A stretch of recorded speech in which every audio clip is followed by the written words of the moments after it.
How can cerebral palsy muscle spasticity be improved with movement therapy? What is cerebral palsy, or CP? According to the Cerebral Palsy Alliance, CP is a physical disability that affects movement. What is spasticity? According to Hopkins Medicine, spasticity is muscle tightness due to prolonged muscle contraction. Why is this important?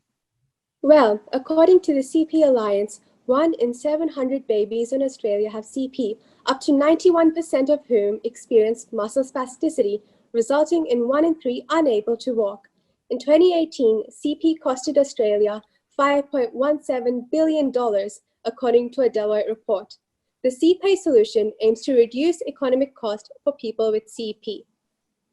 The AANS lists 3 categories of spasticity treatments: surgery, medications, and physical therapy or movement play therapy, MPT. MPT uses play to train movement.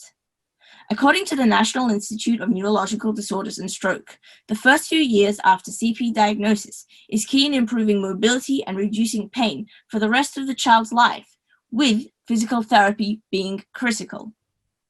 MPT includes movements such as crawling and walking, essential for all children. These skills are developed through a process called neuromuscular patterning, in which the brain programs muscles. This requires a lot of trial and error. The more experienced, the more efficient.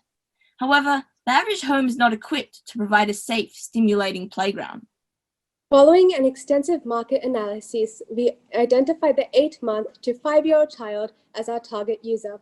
We also consulted with the family of a child with severe left hemiplegia, which is paralysis of the left side of the body, and they informed us that CPlay would greatly assist in reducing spasticity and increasing his well-being through our unique inclusive representation. In the future, we plan on conducting a wider audience survey and consulting health professionals to work on our knowledge system. In the creation of our solution, we applied knowledge from physical therapy and toy inclusiveness. To develop our solution, we used an agile methodology called an iterative approach with a research and design cycle. The CPlay solution uses an online questionnaire through an app to assess the child's movement ability and compare it with the milestones expected of their age. This formulates a movement program to help the child develop these skills by matching movement with equipment placed on the portable playground. Hence, the program is integrated with the CPlay playground. The CPlay home playground is about the size of a king single bed. It has a base where safety mats and obstacles fit on top like Lego.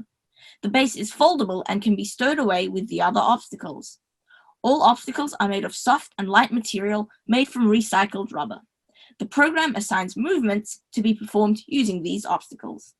The CPlay solution is customizable through an app with 2 color schemes, parent feedback each month, and new add-ons provided upon progression. In the future, we plan to make it rentable to reduce cost and make modules reusable once the child has grown up to reduce the carbon footprint. CPlay itself can be delivered as parcels with the manual as it is modular. Our research-based approach and attentiveness to parent education and therapist feedback make CPlay an innovative and much-needed solution. The CPlay solution, a step closer to healing CP and spasticity. Thank you. Thank you, guys. Thank you. Thank you very much. Shani, did you have a question? Did you want to start? Yeah, look, thanks. I like your presentation. I like your approach, and again, I think it is a very very important area for children, for parents, etc., to be able to develop strategies to help their children with this issue. I also like the concept of taking into account the carbon footprint that this technology would not impact as badly. So the concept, as I understand, is that by taking a child through various types of movements through the use of play, helps them reduce their spasticity.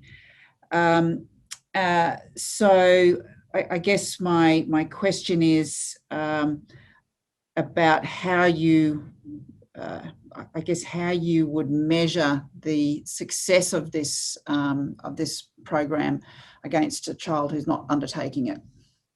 May I take that one, Jasmine? Sure, yeah. Yeah. Right, so firstly, we have a table. Unfortunately, we weren't able to share it, but we have a table with the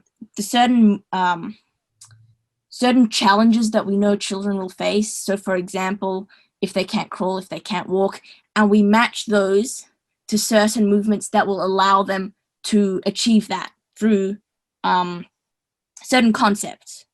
And we used a government approved milestones table. But for the accuracy, we plan on conducting quantitative and qualitative research. So we have a program, pretty much. We already started programming it, actually, which once someone inputs the child's age and what they can do, their current ability level, we match it to what they are meant to do for their age. We then go back to that table, we take those movements that are meant to help them, connect them to a obstacle or playground equipment, and that's how we create the playground.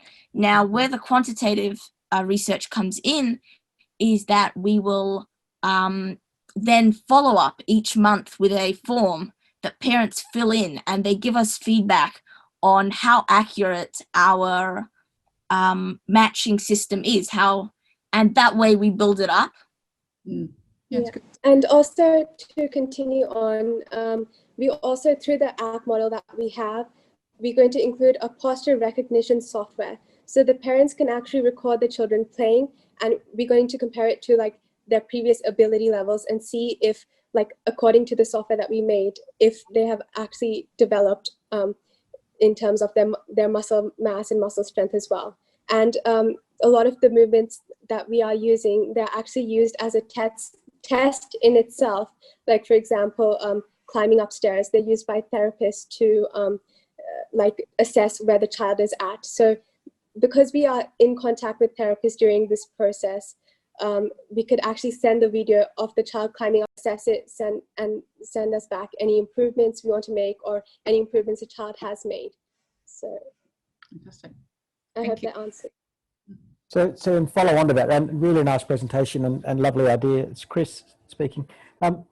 So from what you just said, then I think what I gathered from that is that this would be a personalised approach, so that in fact you could, for an individual child, work out things that were necessary that weren't necessary for the next child in terms of what they would want to develop. Is that what I'm understanding from the... Yeah, and that's where this market lacks in. Actually, it's just like a set approach for people with CP, and it's really sad because there are so many people who are affected by CP, and they expect children to just play with the playground that other children use.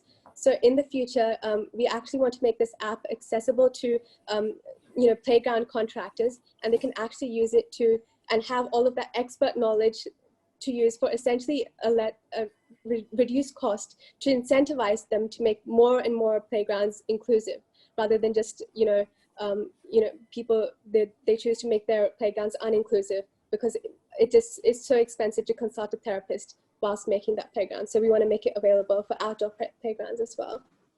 So, and I'm going to ask my standard question I've been asking all day today, which is about, so have you thought about other conditions or other diseases or other problems that you might apply this to? I was just thinking that I sit on a board for children with spinal cord injury, and I was wondering, are there ways that this could be adapted for other physical therapies? Right, may I take that one, Jasmine? Sure, yeah, go ahead. Yes, so this playground was first created with the CP patient in mind. However, really it's highly versatile due to the obstacles are based on movements, which all children within that ability bracket or age group will benefit from. So children with other sorts of movement delays, and various other issues will definitely benefit from this. So it's applicable to everyone, whether it's just normal children, children with delays, CP. CP doesn't come in just one form. There are, like, as Ajazvi mentioned, the spastic hemiplegia. So there's left side, right side. There's different, like an arm is paralyzed and the opposite leg is paralyzed. So we allow this customization by having multiple obstacles. So what you see here is just an example, but we have a big obstacle database pretty much of designed obstacles that then we can, through a questionnaire, apply to different children with different needs. Absolutely, and to, if I may add to that, it can also apply to adults. So you were talking about rehabilitation therapy after, say, even like a car accident. So the same program and the software that we're using in the app, we could actually just like create similar milestones or like project the person wants walking normally or with a limp in the next weeks, and then we could another obstacle can put into their own home and do it when as a part of their rehabilitation therapy if they are injured as well. So it would, because we already have like research that supports like this obstacle, like personalized obstacle course in reducing muscle spasticity. So why can't it increase muscle strength for people who have other injuries? I'm going to ask you a really unfair question now because I think it's a really interesting concept. So, so who's going to pay for this? Is this going to be a healthcare provider, or is this going to be me as an individual? And what's the sort of, what do you imagine the cost for this might be? Yeah, so great question. And we've considered it. So right now, if you go onto a website, so it's, I think it's called iSensory Place, something along the lines, it's in my literature review. A sensory wall, like a single wooden sensory wall panel, actually cost about $1,000. And because it has been like, and it's not customized actually. So with us, what we have different from like just this fixed cookie cutter approach is that firstly our materials. So we use rubber crumbs from like tires. So those are actually recycled materials which you can obtain at a low cost and are more sustainable. And to construct these, and secondly, it's modular. So and thirdly, so we can customize it. We don't need to send people unnecessary things that they won't use. We know that every single part will be used. And also, the rentable, we have two kind of cost payment models. Firstly, rentable and a subscription-based model. So for the rentable model, we are actually thinking like per annum. If someone would like to rent it, instead of paying like $1,000 for it, they could pay a certain cost per annum, and that's how they would pay it off. And that would essentially make it cheaper, just like buying a house, like renting a house is cheaper than buying a house, like in the short term. So it would be similar to that. Or in the subscription model, there you could pay it off monthly as well.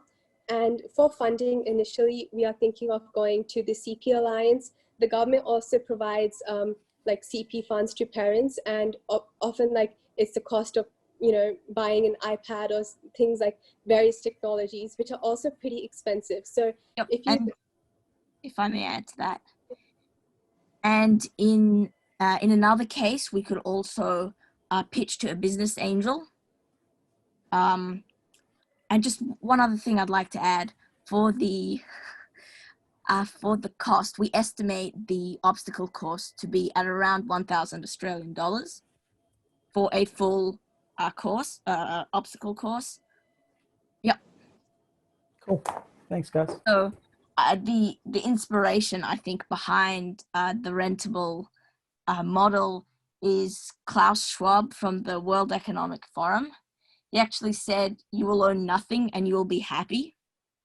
And I think that's something that we will see increasingly going forward. So we want to also be a part of that and cater for that. And what's great with what's great with the rentable model is that it can actually be reused by other children. So the modules can, like, if a child has grown up or can no longer fit it or no longer has need for it, it can be passed on to another child and rearranged and remodeled and cleaned as that other child would, as it is suitable for the other child. So yeah, there's really less wastage that we're looking at here. Fantastic, guys. Thank you you. so much, team. Thank you. Sort of everything, so well done.